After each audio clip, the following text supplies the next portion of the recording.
মাইক্ৰ'ফাইনেন্সৰ ঋণ মাফ কৰি দিয়াৰ প্ৰতিশ্ৰুতি দিছিল বিজেপি চৰকাৰে। শীঘ্ৰে মাইক্ৰ'ফাইনেন্সৰ ঋণ মাফ কৰি দিয়াৰ প্ৰতিবাদত নামিল হোজাই একাংশ মহিলা। হোজাই ৰাজবাৰী খেলপথাৰত মহিলাসকলে প্ৰতিবাদ কাৰ্যসূচী ৰূপায়ণ কৰে।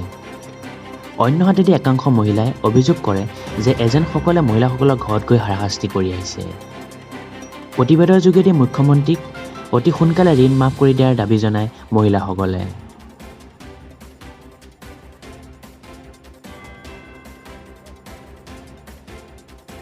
নাই, হেমন্ত বিশ্ব শৰ্মাই কৈছিলে মানে ইলেকশ্যনৰ পিছত মাইক্ৰ' ফাইনেন্সৰ লোন কেইটা মাফ কৰিব বুলি।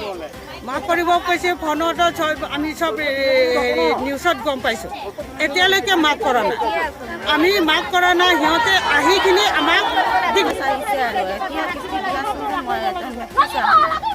আপুনি কিমান লৈছে? কোনটো গোটৰ পৰা লৈছে আপুনি?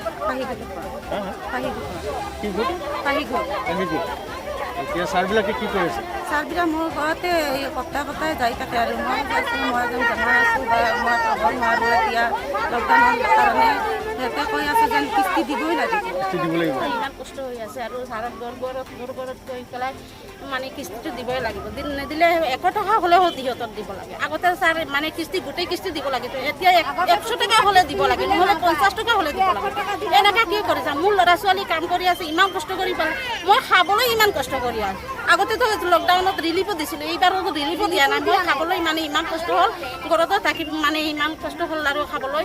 আৰু কি কৰিম, কেনেকুৱা মই চলিম? হোজাইৰ পৰা আৰিফ হুছেইনৰ সহযোগত প্ৰেমেন্দ্ৰ মিশ্ৰাৰ প্ৰতিবেদন NDA 24/7।